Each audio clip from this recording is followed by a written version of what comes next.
Welcome, you who come in friendship, you who long for genuine community.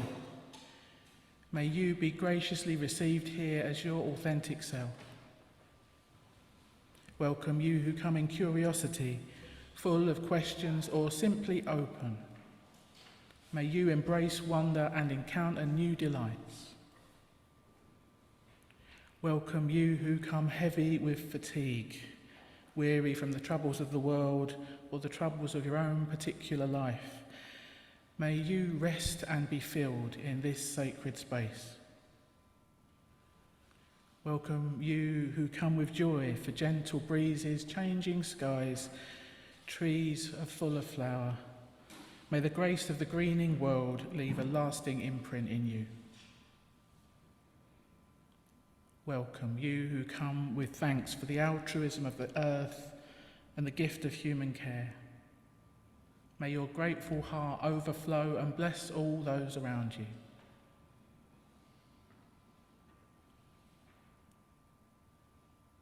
These opening words by Shari Woodbury, they welcome all those who have gathered this morning for our Sunday service.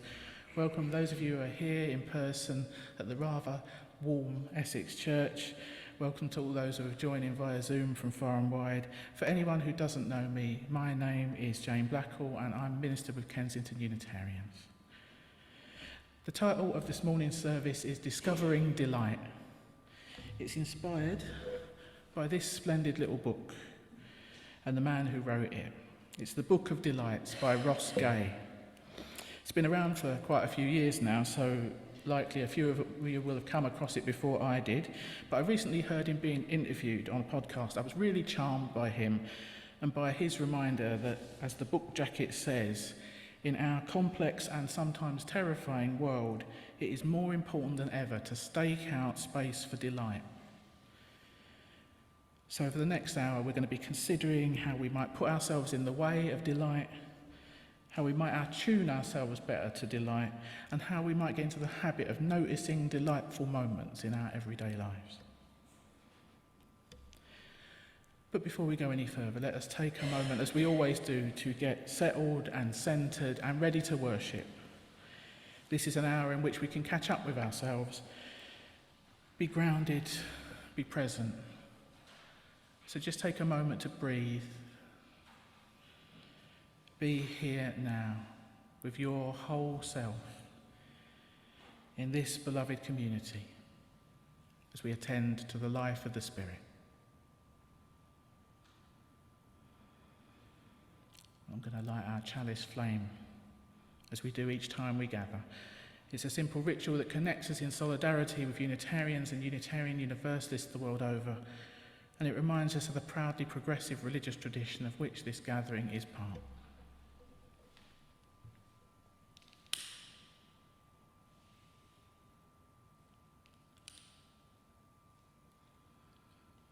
We gather this hour as people of faith with joys and sorrows, gifts and needs. And we light this little beacon of hope, a sign of our quest for truth and meaning, and in celebration of this precious life that we share together. Time to sing. Our first hymn today is number 247 in the Green Book, if you're present in the building, and the words will be on screen if you're joining via Zoom. A World of Wonder. Feel free to stand or sit as you prefer to sing along, and sing up if you can.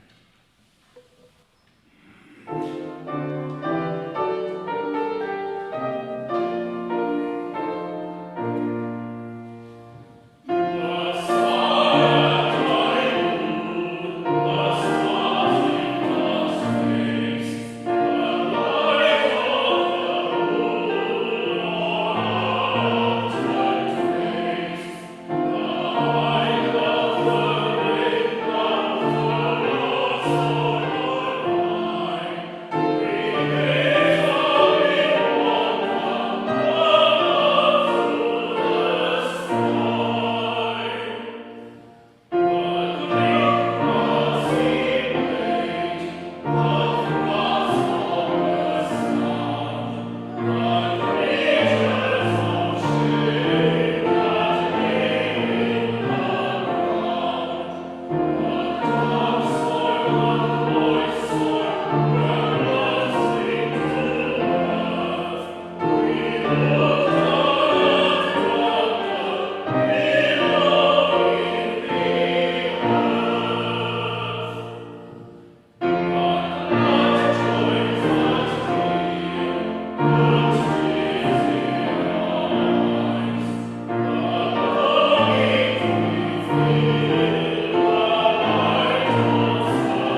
let's take all of those joys and concerns, both spoken and unspoken, into an extended time of prayer and reflection now.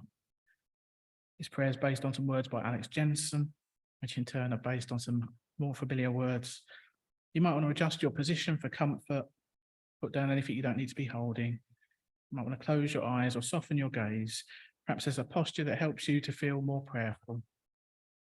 Whatever helps you to get into the right state of body and mind for us to pray together now.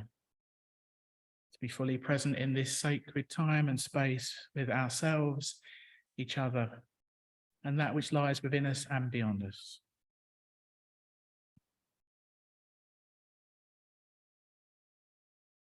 Spirit of life, God of all love, in whom we live and move and have our being. We turn our full attention to you, the light within and without. We tune into the depths of this life, the greater wisdom to which and through which we are all intimately connected. Be with us now as we allow ourselves to drop into the silence and the stillness at the center of our being.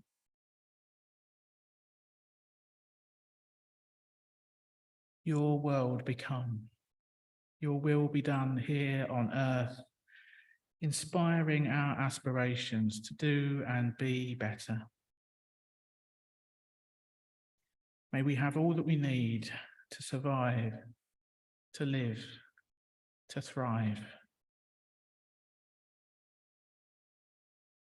Remind us to be gentle. May we love mercy and kindness, recalling the times we've fallen short ourselves. Call us also to be firm in our resolve to serve the good. May we not be tempted to follow selfish motivations or reside in narrow privilege, unexamined, uninterrogated. Move us to counter and overcome injustice in ourselves, our lives, our institutions. For yours is the beloved community, the fire of commitment in our hearts, and the spirit of generosity and abundance, now and always.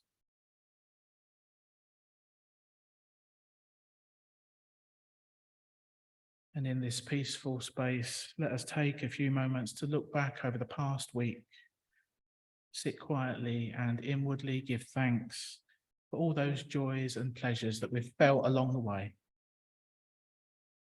Moments of love, friendship and camaraderie, bursts of playfulness, spontaneity and generosity, feelings of achievement, creativity and flow, experiences of reassurance and relief, wonder and delight, all those times when we felt most alive and awake.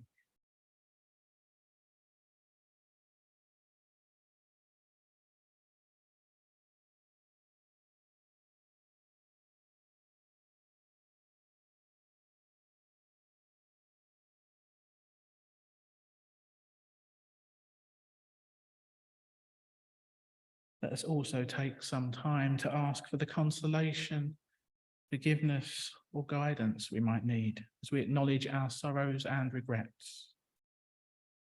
Times of loss and pain, anger and fear. Periods of uncertainty and anxious waiting. Realization, perhaps, of our own weaknesses, mistakes, and failings. Awareness of missed opportunities, those things left unsaid or undone. All those moments when we struggled or felt like a bit of a mess.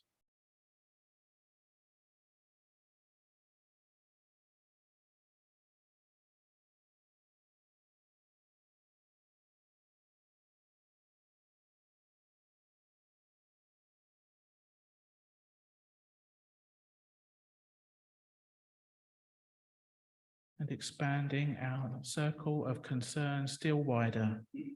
Let us bring to mind all those people and places and situations in the world that are in need of our prayers right now. Perhaps friends or loved ones, those who are closest to our heart, perhaps those we find difficult, or there's a conflict going on.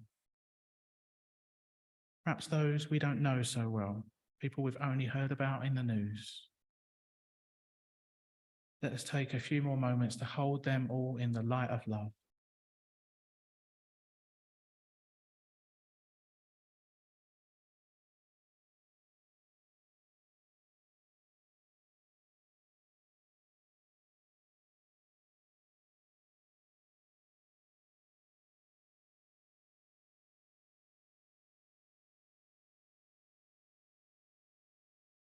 Spirit of life, God of all love, as this time of prayer draws to a close, we offer up our joys and our concerns, our hopes and our fears, our beauty and our brokenness, and we call on you for insight, healing and renewal. As we look forward now to the coming week, help us to live well each day and be our best selves, using our unique gifts in the service of love, justice and peace. Amen. Time to sing again. Our next hymn is number 9 in the Green Book. So simple is the human heart. The words will also be up on screen. I think this is quite a familiar tune, but I'm not sure if we've sung it recently, so I think Peter will play it through in full before we sing. So simple is the human heart.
So as I mentioned at the start of the service, today's theme was inspired by this great little book, The Book of Delights, written by Rosario.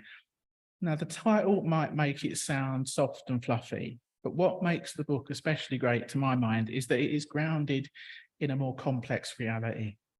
It acknowledges that the world is often far from delightful in many ways, and it makes the case for actively seeking out moments of delight anyway, almost as an act of resistance in the face of all the things that might bring us down. I'm just going to read the short preface to the book to give you a bit of context about how it came about. So Rosario writes, "One day last July, feeling delighted and compelled to both wonder about and share that delight, I decided that it might feel nice, even useful, to write a daily essay about something delightful. I remember laughing to myself for how obvious it was. I could call it something like the Book of Delights, and I came up with a handful of rules. Write a delight every day for a year, begin and end on my birthday, 1st of August, draft them quickly and write them by hand. The rules made it a discipline for me, a practice. Spend some time thinking and writing about delight every day. And because I was writing these essays pretty much daily, confession, I skipped some days, patterns and themes and concerns began to show up. For instance, I travelled quite a bit this year. I often write in cafes. My mother is often on my mind. Racism is often on my mind. Kindness is often on my mind. Politics, pop music, books, dreams, public space. My garden is often on my mind. It didn't take me long to learn that the discipline or practice of writing these essays occasioned a kind of delight radar, or maybe it was more like the development of a delight muscle, something that implies the more you study delight, the more delight there is to study. A month or two into this project, delights were calling to me, write about me, write about me. Because it is rude not to acknowledge your delights, I'd tell them that though they might not become essayettes, they were still important and I was grateful to them. Which is to say, I felt my life to be more full of delight, not without sorrow or fear or pain or loss, but more full of delight. I also learned this year that my delight grows, much like love and joy, when I share it. Words from Ross Gay, such a lovely book. So we're going to hear two of these very short essayettes now from the man himself, recorded a few years ago. They're called Tomato on Board, which some of you will know pleases me greatly. It's about taking a tomato seedling on a journey, and The Martha Lights, which is about playing basketball with a friend.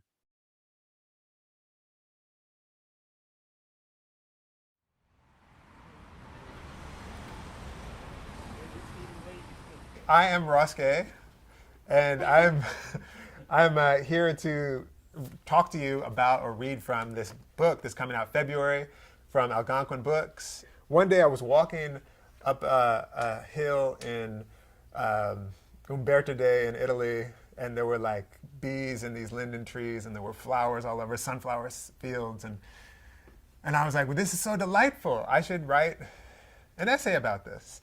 And then I said, well, it'd be more interesting if I wrote an essay every day for a year about this.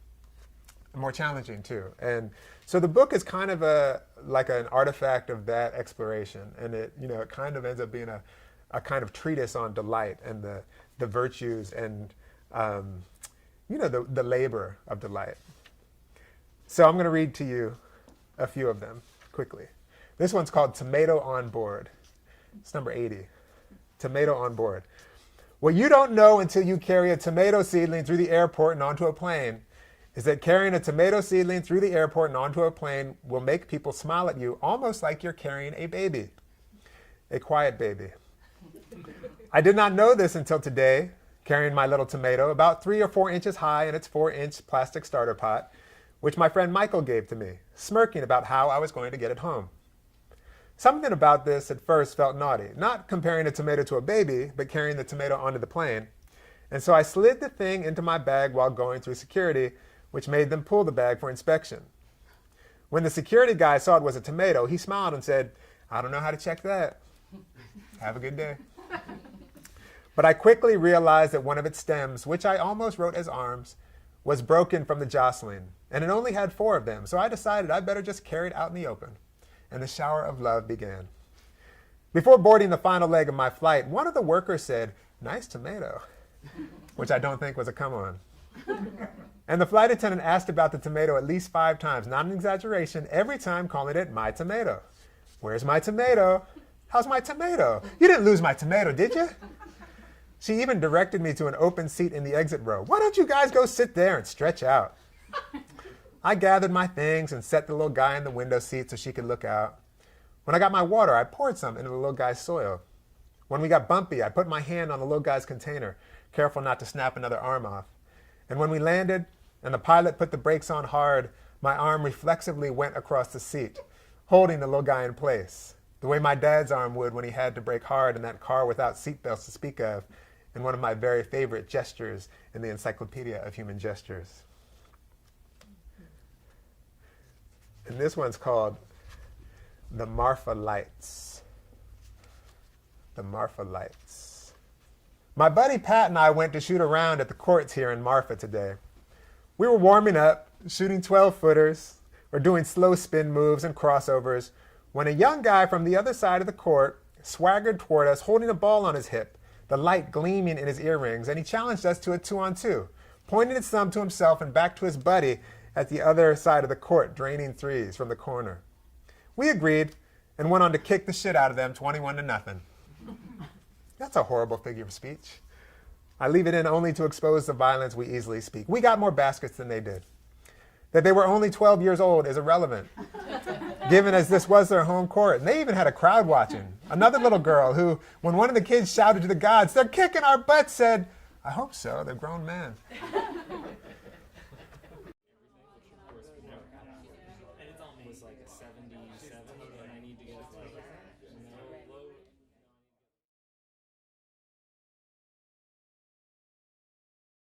So we'll return to Rosario later on.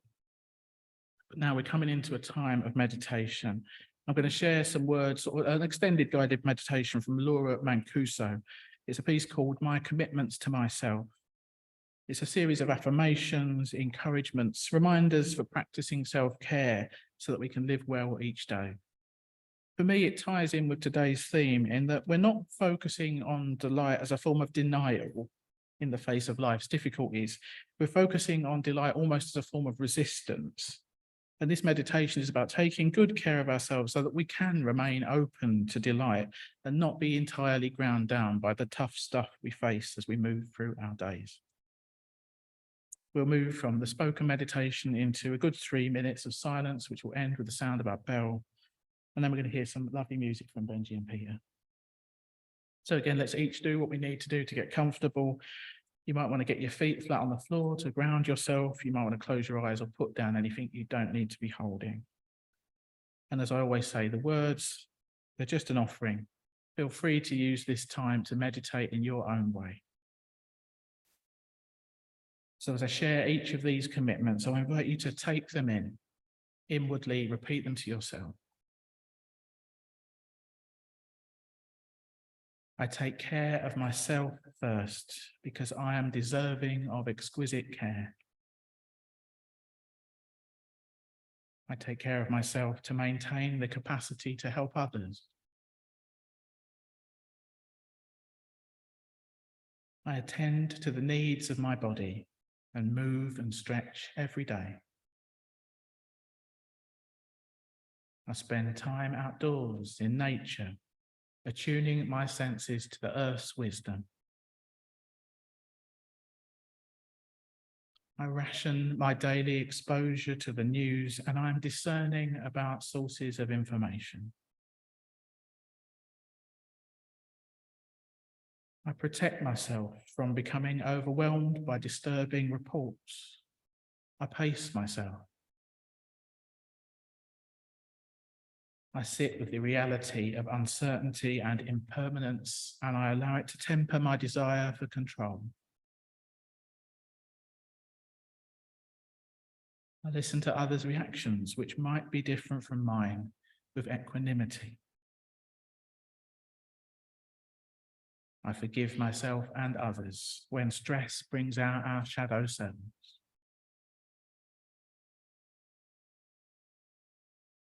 I feel fear fully when I am fearful. I experience sadness fully when I am sad. I allow anger fully when I am angry. I relish joy fully when I am joyful. I seek out healthy pleasures and indulge in them without guilt.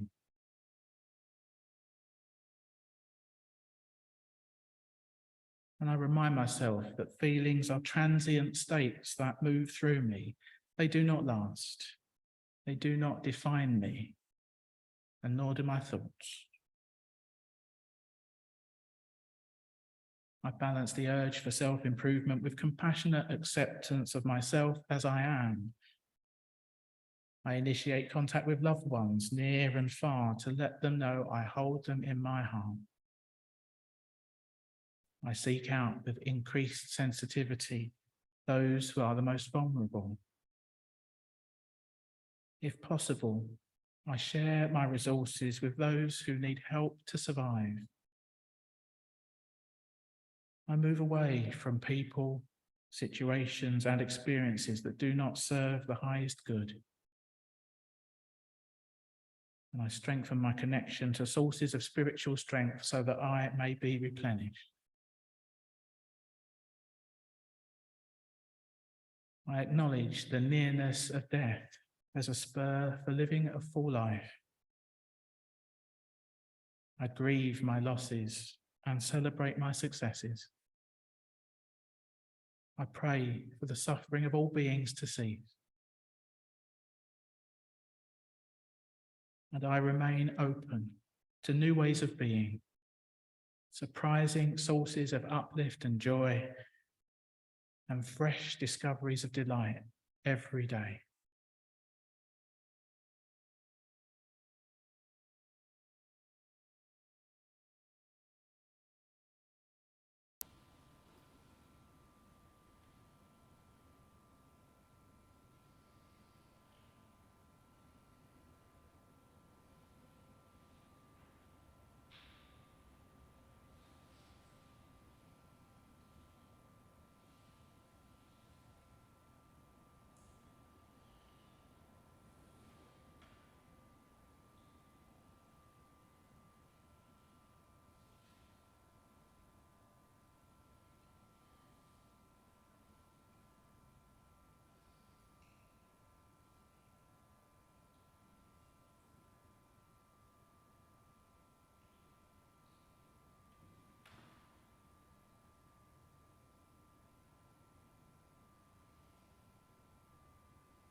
Mindful by Mary Oliver. Every day I see or hear something that more or less kills me with delight, that leaves me like a needle in the haystack of light. It was what I was born for, to look, to listen, to lose myself inside this soft world, to instruct myself over and over, in joy and acclamation. Nor am I talking about the exceptional, the fearful, the dreadful, the very extravagant, but of the ordinary, the common, the very drab, the daily presentations. Oh, good scholar, I say to myself, how can you help but grow wise with such teachings as these? The untrimmable light of the world, the oceans shine, the prayers that are made out of grass.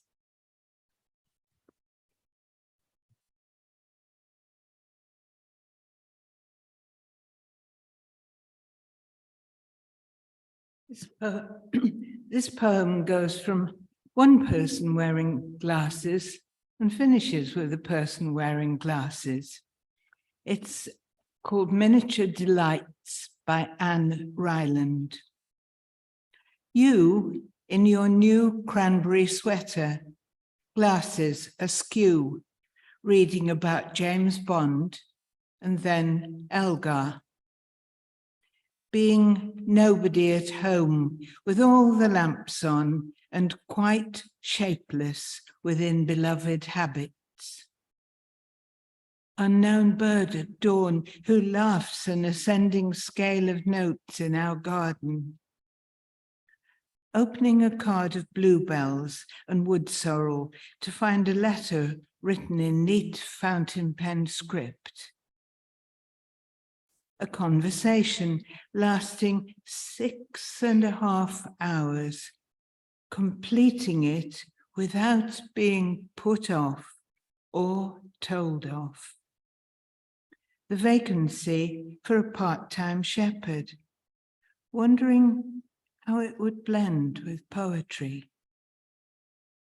A slow breakfast at the foot of a castle while ruins tell their stories and cows promenade the cliff. A stroll along the pier in my pale blue duffel coat, greeted only by the seal who wants to flirt. Smoke spiraling from chimneys, the long breath of a house, or its thoughts puffed by fire. Listening to Ave Maria, imagining Schubert asleep in his glasses, in case a new song woke him by surprise.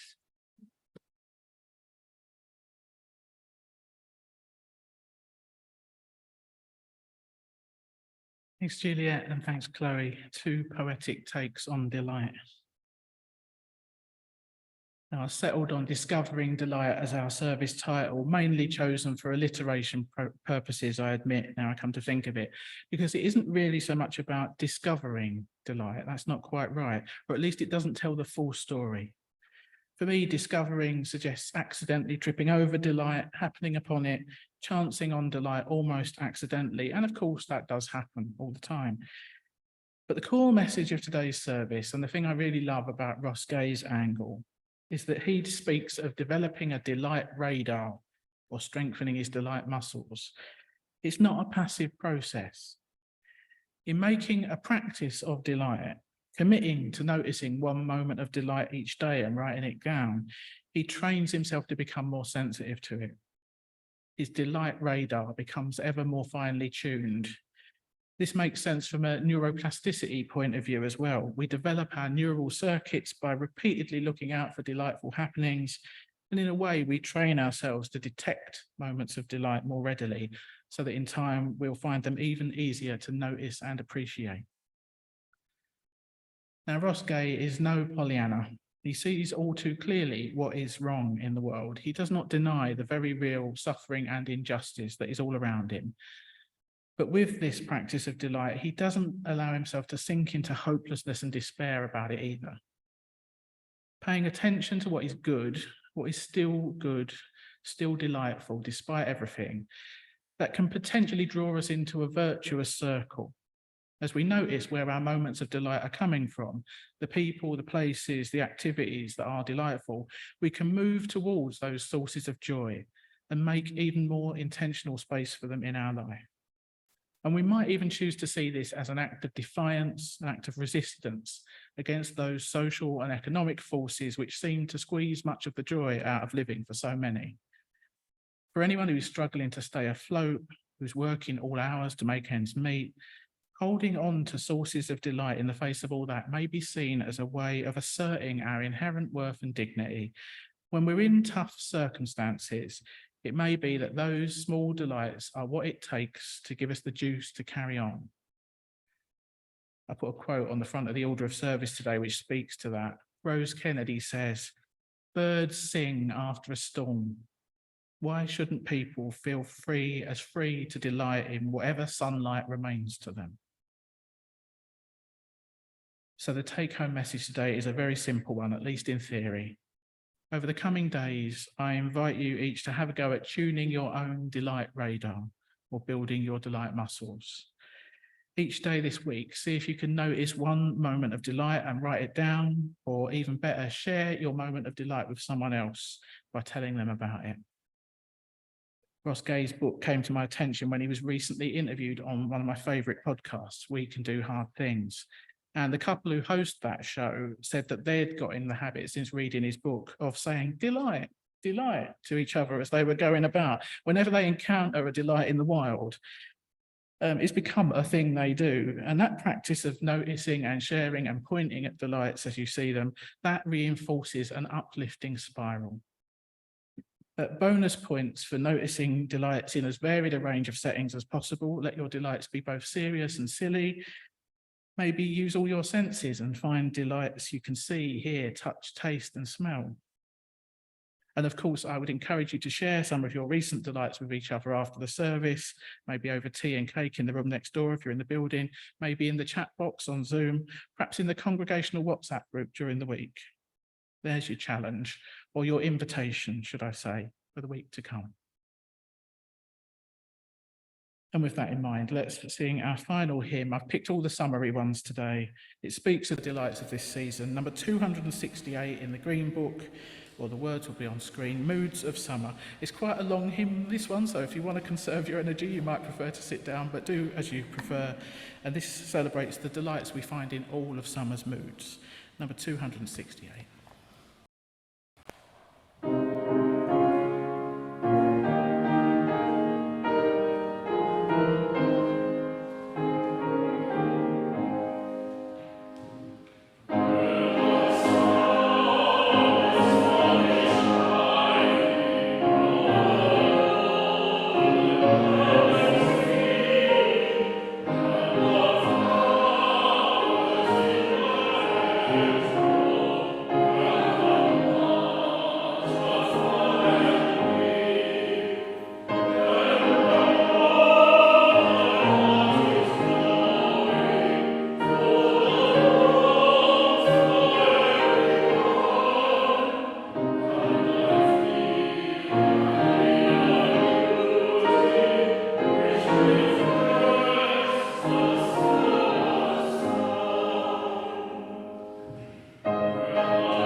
Just a few announcements then. Well, quite a few today, in fact. Thanks to Janine for tech hosting. Thanks to Maria for hosting at home. Thanks to Chloë and Juliet for our readings. Thanks to Benjie and Peter for lovely, lovely music. Thanks to Carolyn for greeting, and to Marianne, who will probably get the kettle on. She's going that way right now. For those of you who are here in person, there will be carrot cake and other refreshments in the room next door. Please do hang around and chat. You can come and find a shady spot in the garden as well if you'd like. And feel free to stay behind and have a chat on Zoom with Maria if you'd like as well. You could theoretically stay here all day today if you want, especially if you like singing. Straight after the service, straight after you've had your tea at 12 o'clock, Margaret will be hosting a free of charge singing class. She can improve your voice, whatever state you think it's in, she will help. At 1:30, the Many Voices singing group, we have one of the honoured guests today, is one of the founders of Many Voices. Gaynor is looking after that for Maria today, and there's a guest leader, Katie Rose. That's at £1:30, 12 quid to enter, LGBT and allies singing for fun group, and everything I hear about it is splendid. Maybe you can ask Gaynor if you want to know more. In the afternoon, actually, Heather Jane, do you want to come up and say your bit about this, or shall I? Can you come to the mic? Hello, well, I'm Heather Jane, and I'm from the Bessells Green Sevenoaks congregation. And a few months ago, we did an event here called Celebrating Diversity, and we brought people together to, celebrate diversity. This time, we're bringing together people this evening to celebrate life. So it's been an absolutely wonderful theme, and I've learned so much from what you said, and I'd love to quote a lot of what you said today. But one of the things we wanted to do was to hold a tea for some very, very vulnerable women. But in fact, that's not able to happen because the staff that work with them are so overwhelmed that they really can't bring them here today.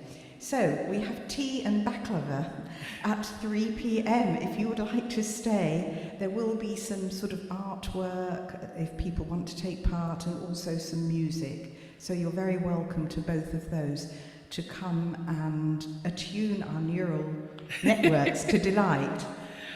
Thanks, Heather Jane. So maybe have a chat if you want to know more about that. Various small group activities going on as usual. There are still spaces for our online contemplative spiritual gatherings, Heart and Soul, tonight and Friday at 7 o'clock. This week's theme is leisure. Please note that Heidi's cultural outing to the Tate Britain has been postponed. That will now happen on the 12th of July instead. Please call Heidi for details.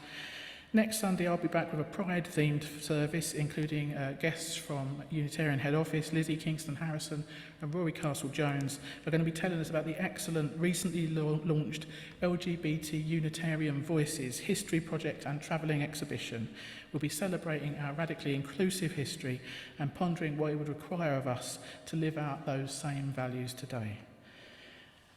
I think I will skip my other announcements because we're already running a little long, but they're all on the back of your order of service and in the Friday email. This congregation very much has a life beyond Sunday mornings. We encourage you to keep in touch with each other, look out for each other, and do what you can to nurture supportive connections. So just closing words and closing music now. May the blessings of life be upon us and upon this congregation. May the memories we gather here give us hope for the future. May the love that we share bring strength and joy to our hearts, and the peace of this community remain with us until we meet again. Amen.